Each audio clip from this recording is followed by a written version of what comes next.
Hello bachcho, let's read the question.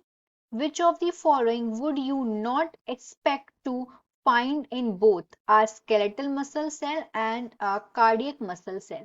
बोला गया है कि यहाँ पे ऐसी कौन सी चीज है जो दोनों में कॉमन नहीं होती, स्केलेटल मसल सेल में और कार्डियक मसल सेल में। फोर ऑप्शंस हैं।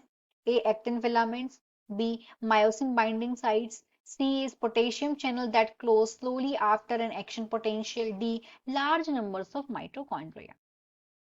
क्वेश्चन का देखते हैं key concept. Key concept of this question is, इस क्वेश्चन का की कंसेप्ट है cardiac muscle cell, cardiac muscle cell and skeletal muscle cell. ये हो गया इस क्वेश्चन का की कंसेप्ट। ये होता क्या है, जो कार्डियक मसल सेल्स हैं उन्हें कार्डियोमायोसाइट्स भी बोलते हैं।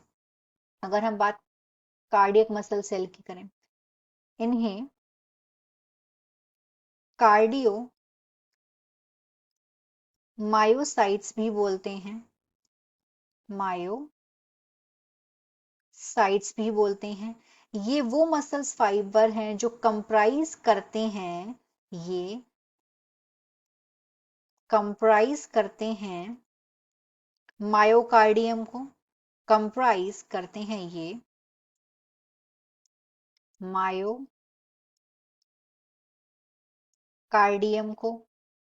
मिडिल मस्कुलर लेयर, हार्ट की जो मिडिल मस्कुलर लेयर है उसको भी कंपोज करते हैं, ये कंप्राइज करते बनाते हैं, मतलब मिडिल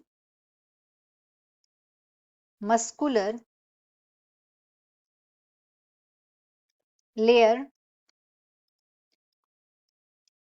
ऑफ हार्ट। ये हो गए कार्डियक मसल। अब बात करते हैं स्केलेटल मसल सेल की। जो स्केलेटल मसल सेल हैं ये बनाती हैं मसल टिश्यूज को, मसल टिश्यूज को।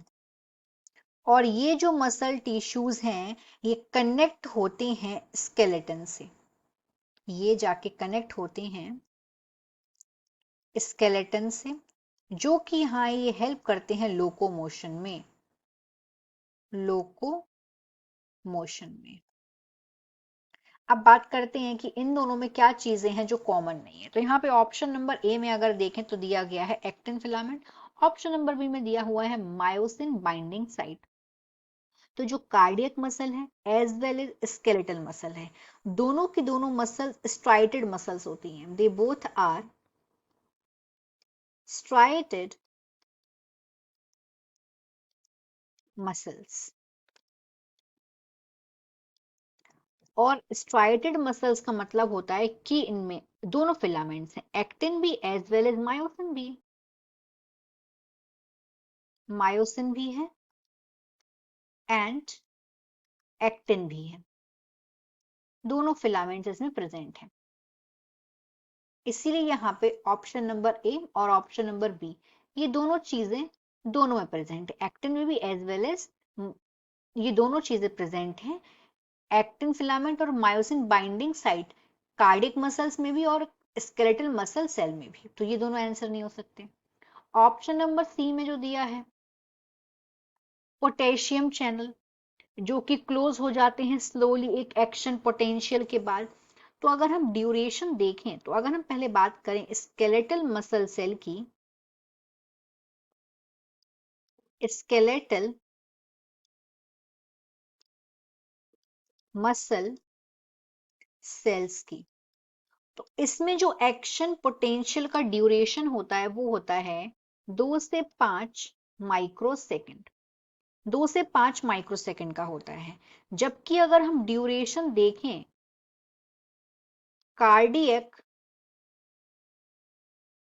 मसल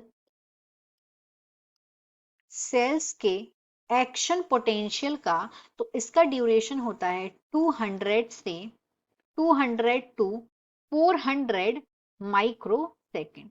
मतलब स्लोली कौन हुए? कार्डियक मसल हुए। इसीलिए सी होगा आंसर। पोटेशियम चैनल जो हैं इनका ये स्लोली क्लोज होते हैं किसके केस में? कार्डियक मसल सेल में। स्केलेटल मसल सेल में तो ये बहुत जल्दी से क्लोज हो जाते हैं। दोनों का हमें ड्यूरेशन दे के रखा है। फोर्थ पे आते हैं। फोर्थ में दिया है कि लार्ज नंबर ऑफ माइटोकॉन्ड्रिया। तो जो माइटोकॉन्ड्रिया होता है ये क्या है? ये एनर्जी करेंसी होती है, क्योंकि ग्रेटर एक्टिविटी और एनर्जी रिक्वायरमेंट होती है मसल्स को, और दोनों मसल्स को एनर्जी की रिक्वायरमेंट होती है, इसीलिए ये भी दोनों में प्रेजेंट है, तो ये भी आंसर नहीं हो सकता। So the final answer of this question is C, potassium channels that close slowly after an action potential. Hope you understood it well. Best of luck.